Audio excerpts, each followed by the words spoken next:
Vanakkam. Welcome to this course on biomedical instrumentation. We have been looking at electrodes. In the previous class, we looked at body surface recording electrodes. In this class, we will go a little deeper, quite literally. We will look at internal electrodes, electrodes that we use to record from inside the body, that is placing the electrode inside the body, which obviously means that this is an invasive procedure. That means that it brings all the disadvantages that any invasive procedure will have. What are those? Risk of infection and this. So, these are the types of recordings that you do when the benefits of performing this procedure outweighs or far outweighs the risks associated with infection and other such invasive procedures. So, you need to be sure of what you do. So, we can classify internal electrodes into various types. Those in which some part of the electrode lies outside are called as percutaneous electrodes, and these come in two forms: needle electrodes and wire electrodes. And then there are some in which the entire electrode is inside, that is a fully internal electrode, only the lead wire is outside. Then you have the other types of electrodes like helical electrodes. In the case of recording electrodes, for example, you are interested in detecting biopotential within a particular region, a relatively small region within the body. Right. So, you are interested in detecting the biopotential within the body. You use, for example, percutaneous electrodes. In this case, part of the electrode remains external and part of the electrode is inside the body. Either the electrode itself crosses the skin or the lead wire crosses the skin. These are called as percutaneous electrodes. The other is fully internal electrodes.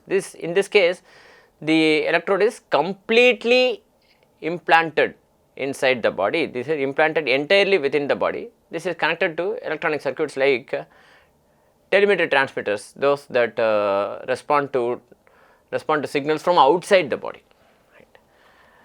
So, what is the unique advantage of the internal electrodes?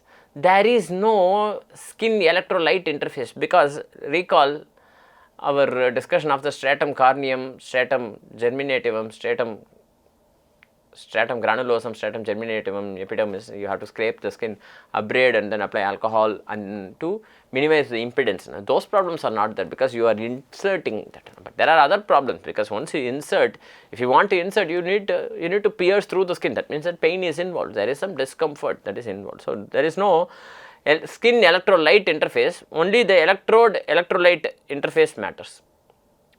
Directly you are recording from inside the body. No need for electrolyte gel, because extracellular fluid itself is serving the purpose of the electrolyte gel. So, there is no need to worry about those kind of impedance problems. That issue no longer exists. Some examples are the implantable electrodes that are used in ICDs. What are ICDs? We will discuss this in future weeks. Obviously, a heart related device, but is it a diagnostic device or is it a therapeutic device?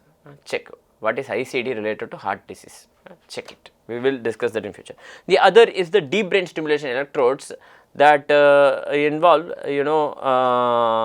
electrodes implanted deep inside the brain, subthalamic nucleus or globus pallidus internal, to help patients who have Parkinson's disease.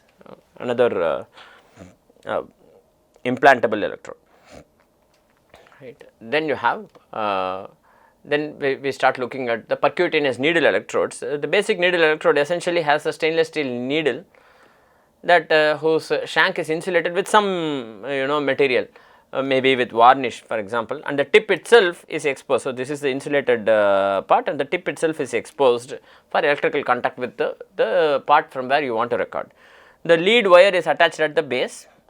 And this is this lead wire and the electrode itself is encapsulated within the hub for mechanical safety, mechanical protection. Right. That is the other one. It is quite often used in needle EMG what is called as electromyography for acute muscle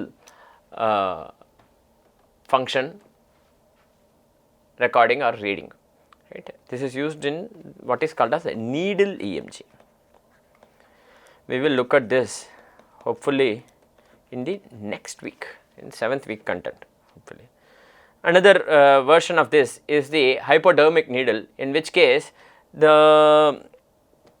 you insert this hypodermic needle inside the body and then the tip itself is exposed, and then there is a coaxial cable with a hub that comes in.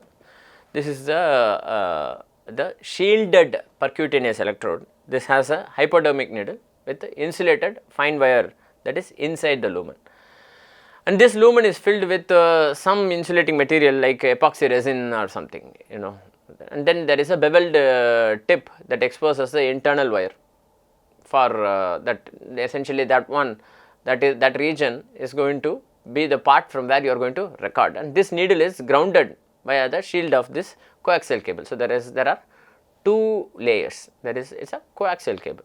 And what is the advantage? The advantage is that it essentially minimizes the external noise and enhances provides better sensitivity, minimizes the external noise. This is the other method. This is the shielded percutaneous electrodes. The other approach is to have one needle and have multiple electrodes within a single needle, right.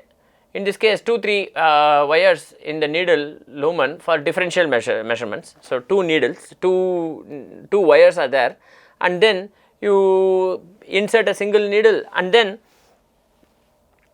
from there, from 2 wires, from 2 points, 2 measurements are taken to take differential measurements. This is this kind of approach is quite sensitive to activity near the electrode tip itself. This is used for more precise and focused measurements, right. So, I am interested in measuring with a small distance between each other, right. This is again another view of the bipolar coaxial electrode. So, there are 2 electrodes, there is one electrode here and one electrode here, separated by an inter-electrode distance. Again, you know, you are having one needle and 2 electrodes from that, right. Then you have, instead of a needle electrode, you have the wire electrode. In this case, a stainless steel wire, for example, is inserted, that is this wire is insulated everywhere except at the tip, and this tip is bent into J shape. It's bent like that, like that here, so that it can hold on to, it can stay in the tissue, it can be secured in the place of interest. So, this is inserted via the needle, and then the needle itself is withdrawn. That is the difference. In the percutaneous needle electrodes, the needle is still present, but in the wire electrode, needle is used to insert the electrode, and then the needle itself is withdrawn after placement. But then how will the placement be secured? By having this J shape, this leaving the wire in place. This is used for chronic recordings, you know, for example, long term muscle activity studies, relatively long term.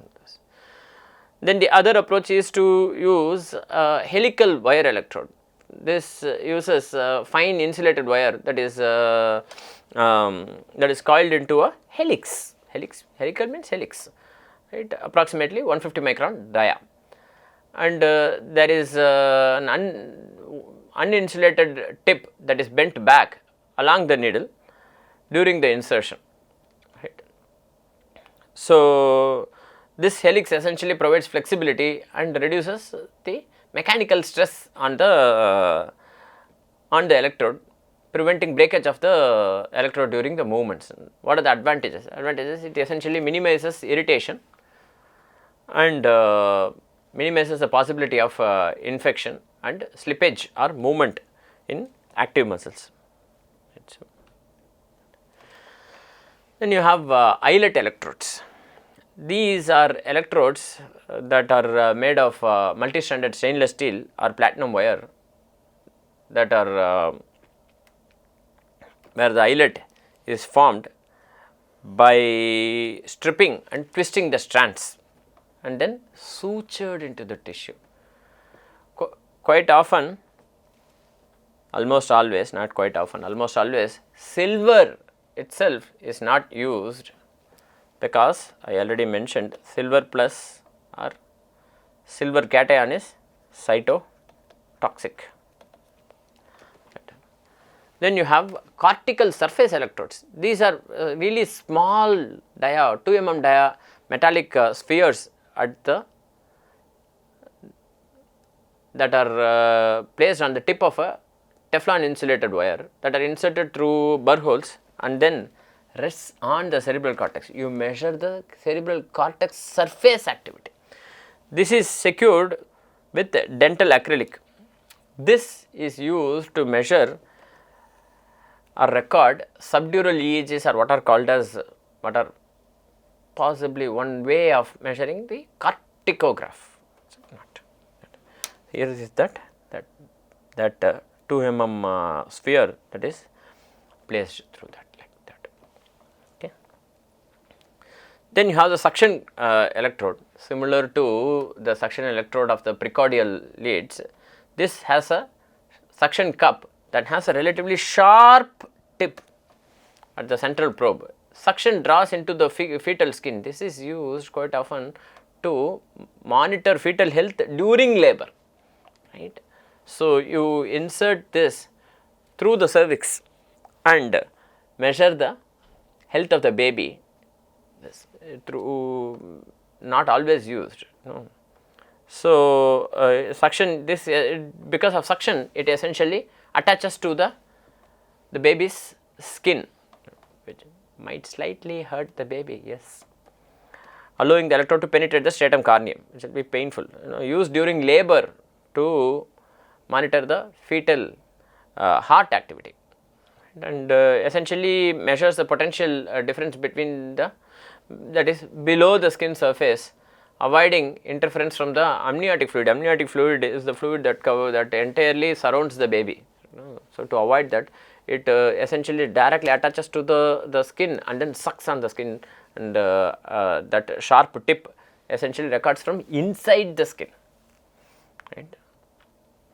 Then you have the helical electrode. This is the case where a stainless steel needle that is shaped like a corkscrew, right, like that, is mounted on a plastic hub. This is twisted into the fetal skin to attach securely. This also has a reference electrode on the hub's base here, hub's back, right. The advantage is that it stays securely because it has been sort of it's helical in shape. It cannot move that much. So, it attaches securely to the presenting part of the body, usually the head, but it does not penetrate deeply enough to cause significant harm to the fetus. It penetrates deep enough to make measurements, but it does not penetrate too deep that it causes any harm to the baby, like that. So, what are the advantages of internal electrodes? Essentially, there is no need to have an electrolyte skin interface gel and all those problems. It essentially avoids the skin interference, providing more accurate readings, impedance matching, and those problems are completely avoided. And quite often it can be used for both chronic and acute applications. So, needle electrodes are quite often used for acute use. Wire electrodes are the case where a needle is used to place the electrode in place, and then the needle itself is withdrawn, but the wire stays in place. The wire may stay in place because of a helical design or a J-shaped design. We saw that.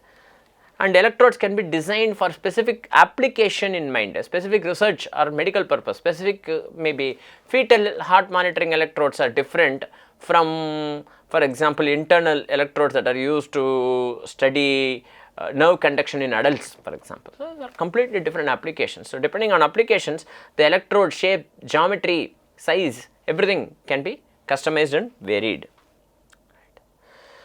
So, these are the various types of internal electrodes. Percutaneous needle electrodes, essentially all of these are invasive, right, quite often used in acute EMG. Then you have shielded needle. This is used for noise sensitive EMG and in research. multiple wires in single needle. This is used for recording differential recordings, for example, in EMG, localized EMG you are interested in. This is high precision and it gives bipolar recording. So, I can get this. Requires expertise to place, remember that. Then you have percutaneous wire electrodes. This is essentially fine stainless steel wire, that is whose tip is bent for anchoring and securing it in place. It is used for measuring chronic EMG and behavioral studies. Secured in placement, but the problem is there might be some chance of displacement or infection. Then helical wire EMG used for muscle monitoring, somewhat complicated to implant. Then eyelet electrodes, this essentially has multi-stranded wires that are twisted to form an eyelet like that, right. So, these are used for muscle recordings and implantables. Again, you know, surgical skill is required to insert the eyelet electrodes. Then cortical surface recording electrodes. Then you have suction and helical recordings that are used in fetal ECG. All of these are invasive procedures, and the applications that will need this will be perhaps those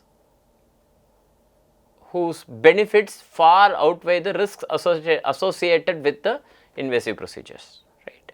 Some common misconceptions with internal electrodes are that internal electrodes are always better in terms of quality of the recording than surface electrodes.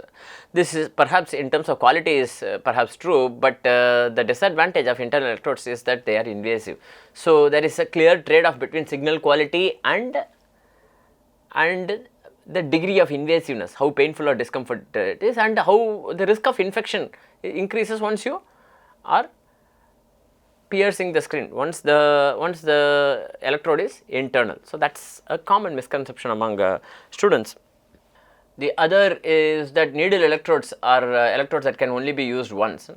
No, actually needle electrodes can be sterilized and reused if regulations allow that in this. The other one is regarding the wire electrodes. Wire electrodes cannot stay in place for a long time. Depends on the skill of the person who does that.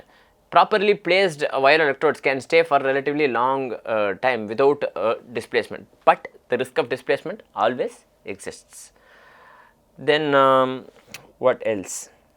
And then the other idea is, the other thought that students might have is with invasive procedures, infections are inevitable, there will always be infection. This is not true. With good skill, the probability of infection can be brought down to less than 1%. And the other idea is that the other misconception that students might have is that all metals are biocompatible. No, there are only certain metals that can be used. Several metals are cytotoxic and they cannot be used as internal electrodes, but they can be used on the body surface. So, there is a subset of metals that can be used as internal electrodes. Not all of them can be used as internal electrodes. So, internal electrodes represent the cutting edge of this field, essentially the space where material science,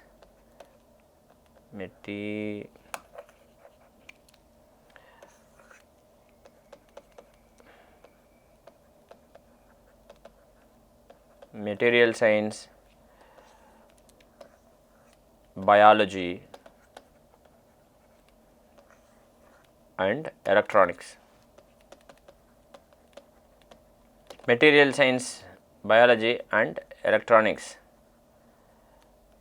they interact. This is the space in which internal electrodes are existent. Right. Essentially, this involves skill, surgical training is required, right. Mastering